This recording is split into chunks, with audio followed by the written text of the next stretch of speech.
Why the market misprices XRP. This has got to be one of the best articles I have ever read on XRP. You ready to jump in and blow your mind? Let's get into this. The market continues to misprice XRP because it does not understand what it is valuing. It sees a token.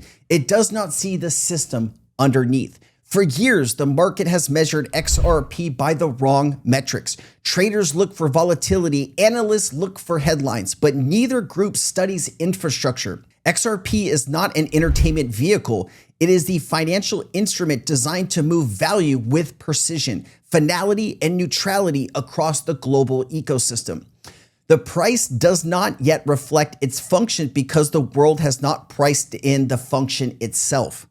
The market does not know how to value infrastructure. Infrastructure has always been misunderstood in the early stages. Investors chase visible growth while overlooking the foundations that make that growth possible. The same dynamic played out during the early internet. The companies building routers, networks, and data centers traded flat while speculative capital flooded into .com names that produced nothing of real substance. Only after the infrastructure became indispensable did the capital flow back to the builders. XRP sits in that same position today. It is the plumbing for the next era of finance. The market sees a quiet chart and assumes irrelevance. What it actually is witnessing is the slow formation of an invisible network that will one day underpin global liquidity. XRP's true function is rarely understood. XRP was not designed to be another asset competing for speculation. It was engineered to serve as a bridge asset that connects isolated financial networks. It enables the liquidity to move freely between currencies, payment networks, and tokenized value. That purpose requires institutional adoption, regulatory clarity, and a deep technical integration.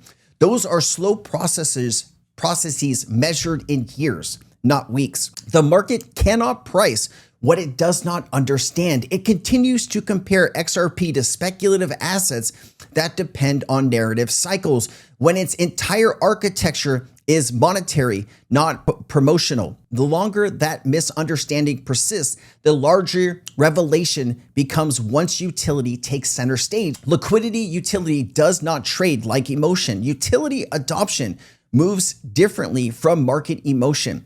Liquidity infrastructure compounds quietly until it reaches a threshold where it becomes systemically necessary. At that point, demand can no longer be met by available supply. Prices then adjust rapidly to reflect this new utility value. Most traders have never seen this happen because it is the opposite of what drives retail markets. True adoption is slow, silent, and final. Ooh, that was spicy. When financial institutions settle real volume through distributed systems, that liquidity does not leave. It deepens over time. XRP's stability is not a weakness. It's a reflection of the phase it is in. The supply argument misses the point. Critics often point to XRP's total supply, and if that alone defines its true potential, it does not. What matters is the effective circulating supply relative to utility demand. A large portion of XRP remains locked in escrow or held in long-term custody. The actual liquid float available for global settlement is far smaller than the headline numbers. As transactional volume scales, velocity increases, and available liquidity tightens. This compression of float against rising demand is what produces real price discovery. It is not speculation. It is mechanics.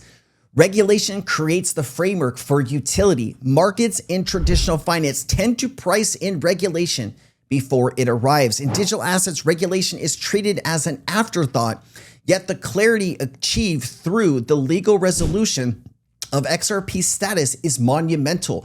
It transforms the asset from a legal risk into a compliant bridge mechanism that banks and institutions can actually use. The market has not yet adjusted for that shift. It still trades as if XRP were a fringe instrument rather than an approved financial rail. That disconnect represents one of the clearest asymmetries in digital asset space today. The coming wave of tokenized value. The world is on the edge of a new financial structure where the real-world assets are represented on ledger. Bonds, treasuries, currency, and commodities will be tokenized and exchanged digitally. Those systems cannot interoperate without a neutral bridge asset that can settle across networks. XRP was built precisely for this function. As tokenized volumes expand, bridge liquidity becomes the new oil of global finance. The demand for a neutral settlement medium grows with every asset that moves on chain. That demand is structural and it is not yet fueled by speculation, but necessity. Institutional integration is quiet by nature. True adoption rarely announces itself. Ripple and its partners operate within a regulated environment that prioritizes reliability over visibility. Pilot corridors, enterprise solutions, and liquidity partners are developed privately, tested quietly, and scaled only when function is flawless. Retail markets look for public excitement. Institutions look for certainty.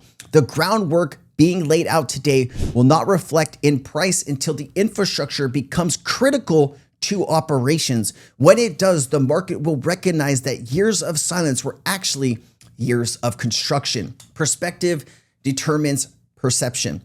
The difference between a speculator and an investor is the ability to see beyond the present moment. XRP's current market capitalization looks large only from those who compare it to other digital assets.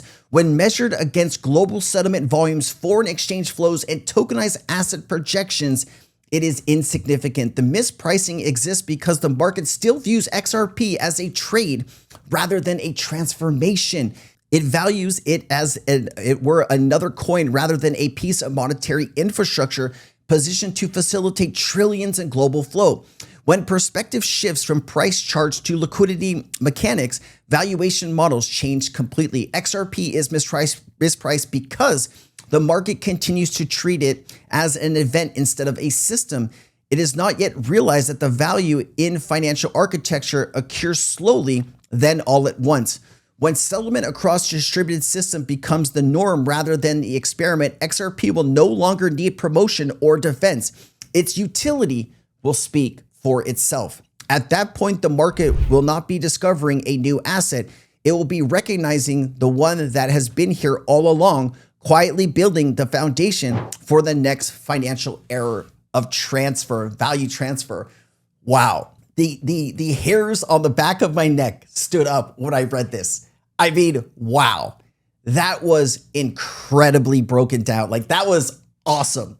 Guys, if you like that, please let me know down below. What did you think about this? I read a lot of things about XRP. This was really good. All right. I also wanted to highlight a few things here. So, as I went through all that, if you got kind of lost or you were doing something else while you were listening, covered by Bayberry Capital, the market's failure to price in real infrastructure value, comparison to early infinite infrastructure versus speculative.coms, XRP's function as a bridge asset, not just a speculative asset, institutional adoption and regulatory clarity are slow but crucial drivers, utility-based price discovery different from retail-driven hype, the supply argument importance of liquid float versus headline supply, regulatory resolution transforming XRP from risk to a compliant bridge, tokenization wave XRP as a global settlement bridge for tokenized assets, quiet private institutional integration and why adoption isn't visible, perception, current market cap seen as large only relative to other cryptos, not global settlement flows. What else could we be missing here? Historic context for XRP mispricing, detailed timeline and examples of major mispricing events and cycles, major barriers to reevaluation, specific external forces suppressing the price, exchange practices, legal battles, market narratives, detailed tokenomics and escrow mechanisms, breakdown of how escrow releases on-chain velocity and Ripple's own custodial holdings interact with price and liquidity. It also talks about case studies and successful integrations, countries, banks, and corporations actively using XRP, competitive landscape, direct comparison with other bridge assets, protocols like Stellar, Quant, etc., risk and remaining challenges, honest assessment of tech, regulatory, and reputation risks, exchange support, on and off ramps, and market manipulation. It does talk about retail, impact of retail versus institutional involvement, how retail speculation helps but hurts true price discovery, and what shifts as institutions dominate settlement volume. This is part of kind of what we're about to see. Macro triggers and tipping points. What events could catalyze the utility revaluation? A sudden large-scale tokenization, new global regulations, settlement infrastructures, ISO 20022 implementation. There you go, ISO 20022, CBDCs, interoperability, and how standards work. And then on-chain analysis. And I mean, if you take a look here at private ledgers, we've heard of maybe like 6 or 7 pilots that Ripple has done with central bank digital currencies, but we've also heard that there are over 24 countries that have been working with Ripple, and a lot of those are not announced. And you start to wonder why those haven't been announced, right? Or if they're just pilots and they're not really working on the technology anymore, why hasn't information come out about them? I do think there's going to be some major announcements over the next few years as far as working with XRP ledger technology and Ripple's private ledgers using XRP for all of this. It could be very interesting. Look at the TPS, 61,000 times more efficient than public blockchains. And then, of course, Black Swan Capitalist Versan says global liquidity is drying up, creating a massive settlement gap for banks and institutions. XRP was designed for this, a real-time solution that moves value instantly when traditional liquidity fails. As settlement demand grows and liquidity tightens, XRP's price will rise. And of course, we are seeing on-demand liquidity available, 90% lower fees per transaction, 40 payout markets, 365, 24/7. And you take a look at some of the connections that Ripple has all across the world. I've done 1,700 videos on Ripple and XRP by now, and by far, this is my biggest bet in crypto, and it will always be. Partly because of the community, partly because of the utility, partly because Ripple, you throw it all together and you get the greatest digital asset on the planet. And then Vincent Van Code says, when the XRP cycle, no one talks about 100 billion fixed supply, less than 20 billion available for Ripple ODL. Demand drives price rise increases, holding as confidence grows. HODL decreases supply, i.e. less available in ODL. Price keeps going as a result. And it says ODL doesn't care what price it is, only that it uses XRP for a few seconds. So if they buy it at 10K and sell it at 10K, their net is 0.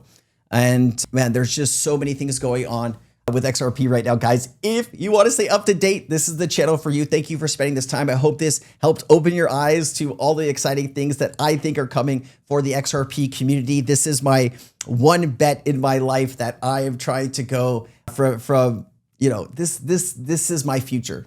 And I think it's your future too. So I'm just glad to be on this journey with you. All right, I'll see you next time. Aloha.